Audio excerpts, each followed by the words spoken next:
Hi, I'm Morrie Reece.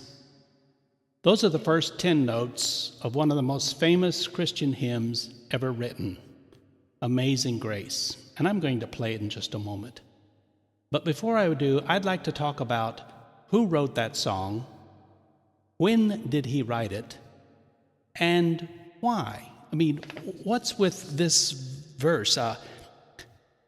How sweet the sound to save a wretch like me. I once was lost, but now am found, was blind, but now I see.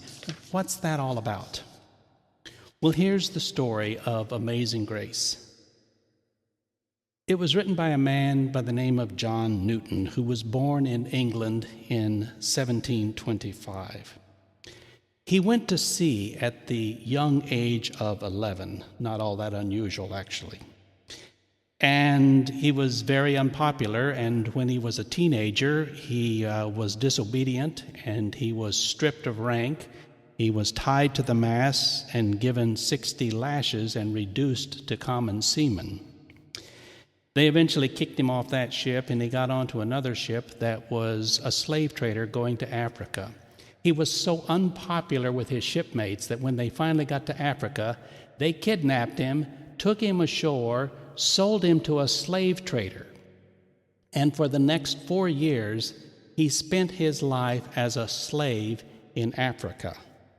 His father hired a man to go find him, and finally, at the age of 25, he was rescued from Africa. But on the ship, on the way back home to England, there was a terrible storm, and half the crew drowned. And during this storm, John Newton began to pray for salvation, to be saved. Turns out, of course, he was. The storm subsided and they made their way to England. And that was the beginning of a major change in his life, but not immediately. When he got back to England, he eventually got to be the captain of a slave ship at age 25.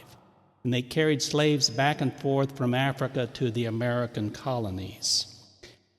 At the age of 29, he got a fever and he had a stroke, and he was blind for about 4 months. And so he decided to give up the sea, and he retired to something more respectful. What did he become? A tax collector, one of the most reviled people in all of England, but he was a tax collector. He decided he wanted to get into the ministry, so he started studying. And he applied to the Methodist Church. They turned him down. He applied to the Presbyterian Church. They turned him down. And finally, he applied to the Church of England and was accepted. And he was a pretty good minister and had a pretty successful career. At the age of 43, he started writing hymns as a minister. And finally, in 1779, at the age of 54, he wrote a song by the name of Faith's Review and Expectation. Well, before they actually published that song, he decided to change the title, and he changed the title to Amazing Grace. He finally died at the age of 87, which was a very old man. Amazing Grace has come down over the last several centuries as one of the most popular Christian hymns ever written. It has been recorded over 7,000 times just in England and the United States, including such famous people as Elvis Presley. They estimate that this song is sung probably over 50 million times every year just in the United States. The Library of Congress has over 1,300 different versions of Amazing Grace. Since the 1950s, this song has been affiliated and associated with funerals, and it's become very popular in American funerals.